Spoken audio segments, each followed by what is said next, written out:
My name is Jeff Mirza. I'm playing Zayed Khan, the dad. I'm Shekhar Kapoor. I'm the director of the film. What's Love Got to Do with It? And I direct films and I tell stories. That's what I do. See, every time you see the film, it's a different experience. Um, every venue that you've ever seen it is a completely different experience. But about this festival, I think it's a really important festival, and I hope it grows because they have the resources, and I've been watching. They're very passionate about it, and it's time to have more festivals in this part of the world that actually can shift the narratives because the narratives of this world are becoming too singular. All the narratives have been coming from the West, and the world is becoming singular, and that's not very good for storytelling. It's not very good for cinema. It's not very good for culture. It's not very good for politics or human life. So the more this festival grows, the more people are going to be influenced by narratives from this part of the world, and that's really important. So for me, that's the most important part of this festival is to shift the narratives of the world that are becoming too singular. Mm. Well, I echo what Shekhar has just said. Obviously, we can see that the festival's got the resources, but the good thing about Saudi is the people are supporting cinema. From what I've been hearing on the grapevine, that the cinemas are full, and so there's a thirst, there's a hunger for entertainment. And obviously, via entertainment, if you can entertain somebody, then you can tell your story, and then So I think it's all there. Everything is all in place, and it's just a beautiful thing to see. Because I came here 10 years ago, to do some live shows, and so to see how this country or this region is developed and is developing so fast and is so integrated. In some ways, it may even soon be ahead of the world. Really, it's so dynamic.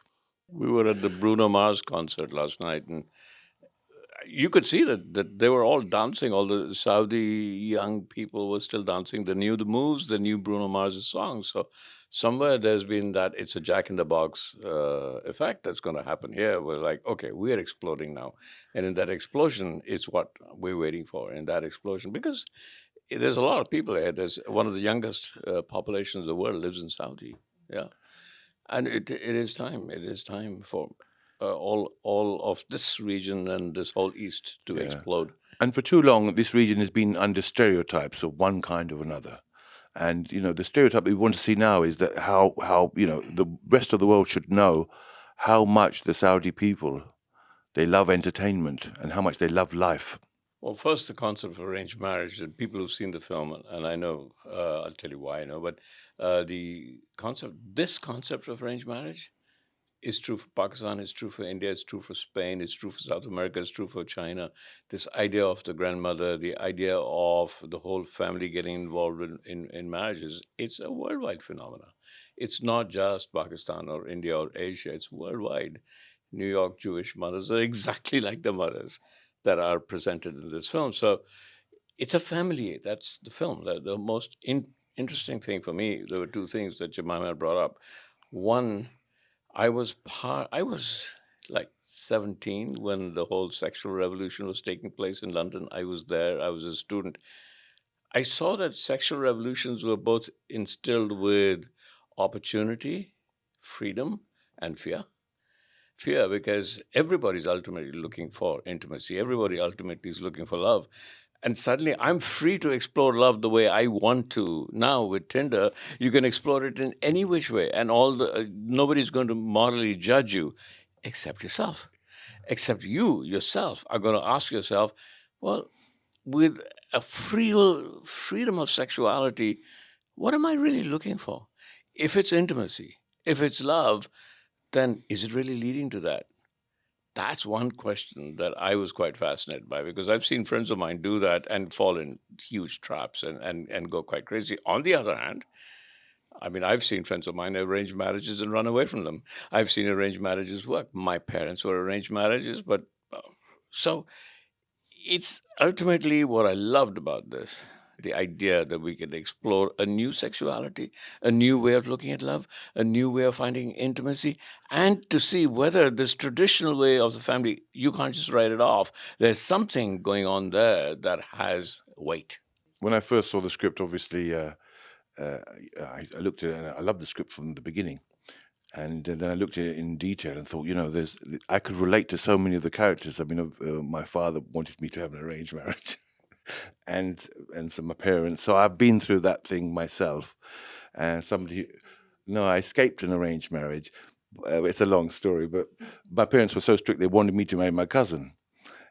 But so much cousin marriage has taken place in my family that I am my own uncle. That's a that's a joke, by the way. My family tree is a stick, you know.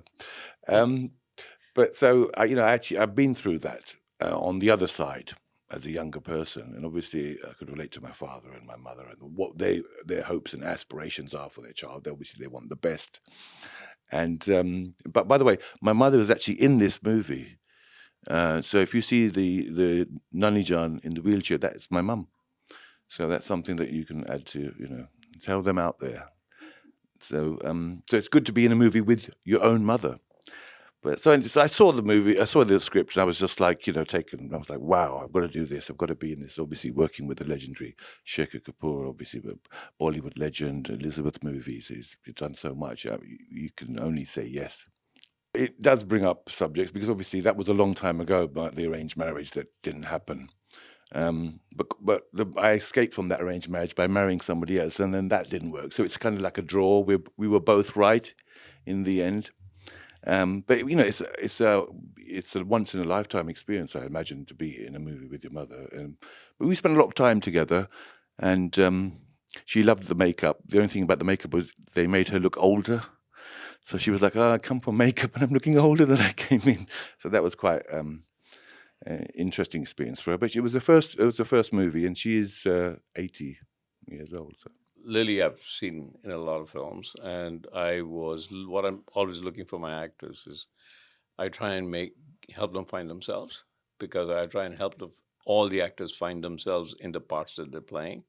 And I was surprised how easy it was with Lily. I thought it was going to be tougher because she's done so many films.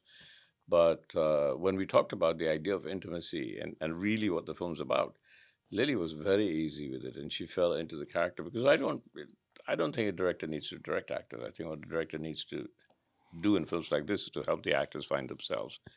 And Lily was very easy and very, very simple to do that. It was just such a pleasure. Emma was, I was, because she's such a big star and she was such a great actor. It was a bit daunting for me to get on the sets with Emma and say, "No, I don't like. Maybe you should do it like that." How do you do that with Emma Thompson? Maybe you should do it like that. So she encouraged me. Said, "Well, maybe you want to tell me what you want, because she's a director. She knew." And once she did that, once she got in and said that I am part of you, the moment she said to me, "Shekhar, I am part of you. I'm part of the team," and then we were like best friends.